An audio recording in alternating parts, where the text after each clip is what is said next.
Back in 2002, I had a harebrained idea.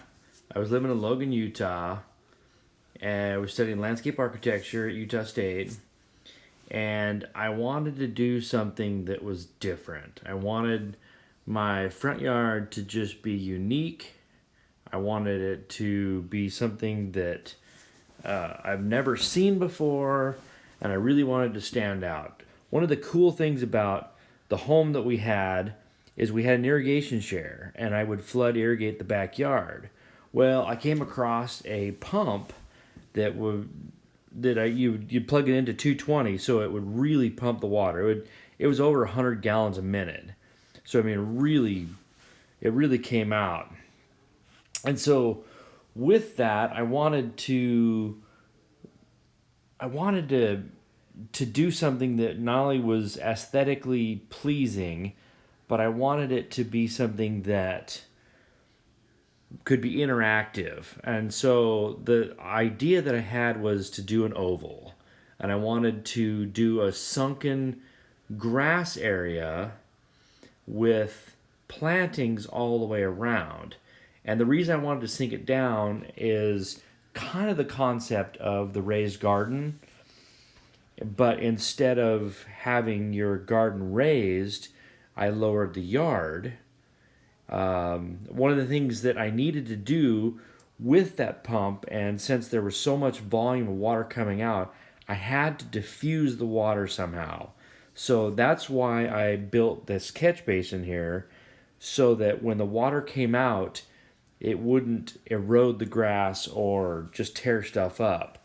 So that way it would shoot out into the box and just kind of bubble out into the grassy area.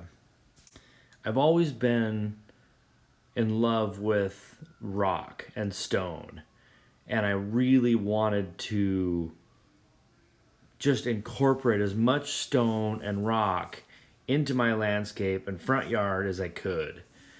And what better way to do that than to build rock walls and cobble walkways?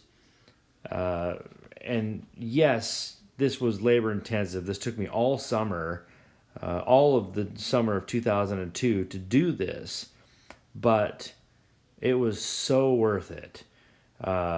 Laying it out, coming up with radiuses, filtering the soil so that I had a nice screened dirt, and then really playing around with stuff.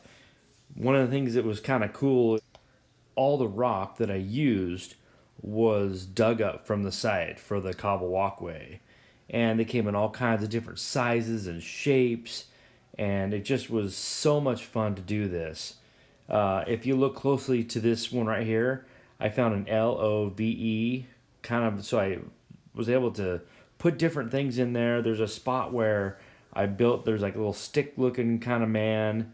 And it was so much fun to just do this.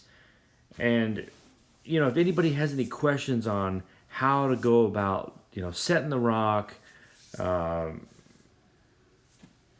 would be more than happy to, talk to people in the comments below section.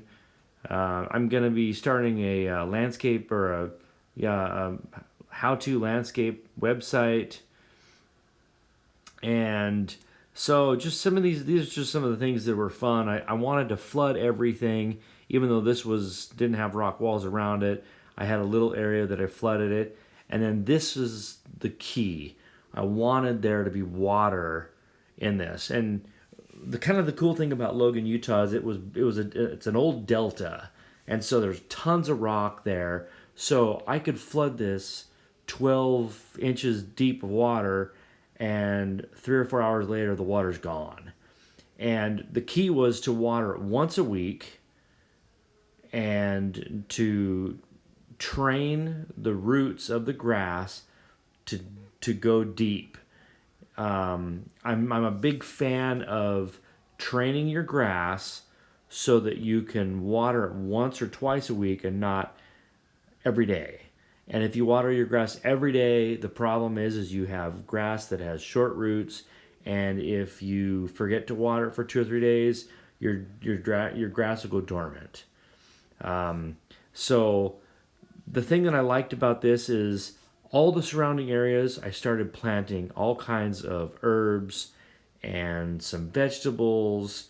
I planted some peppers, and it was a blast. This is this is the picture of a year later, and you can see that some of the grasses started to grow, and just if you look closely, there's some peppers there.